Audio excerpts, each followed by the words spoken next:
Rare are those individuals who can take up a practice and not see any result whatsoever, yet continue on with endless patience and persistence. We look at the example of Milarepa, the great yogi of Tibet, who spent a number of years doing hard labor at the behest of his guru, Marpa, and who was not granted any teachings.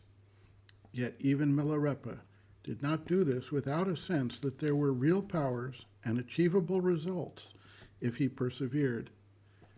His time learning and practicing the magic arts showed him the powers available and their real and tangible results.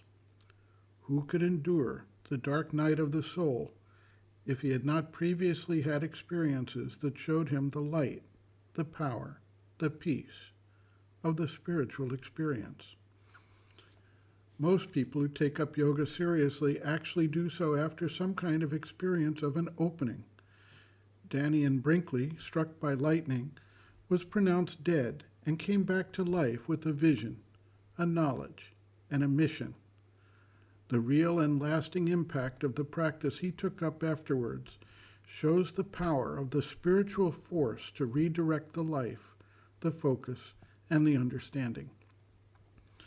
Widely reported experiences include the rising of a powerful force from the base of the spine up through the top of the skull, or a sense of a descending force drilling or raining down from above into the being.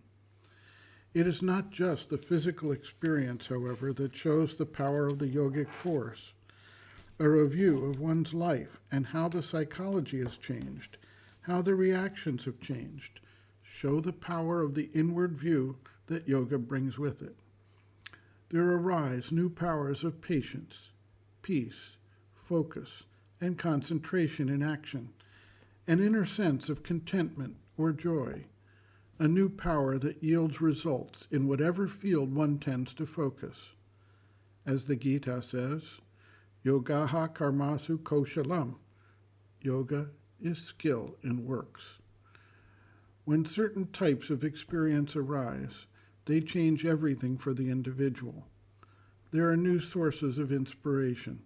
There may be arising a form of intuition.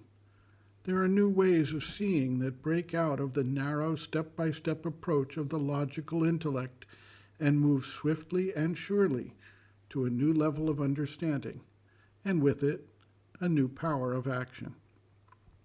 Many find they are able to move the focus of their awareness within their being, in the head, between the eyebrows, in the heart, in the solar plexus, and experience different results depending on the nexus they have opened in so doing.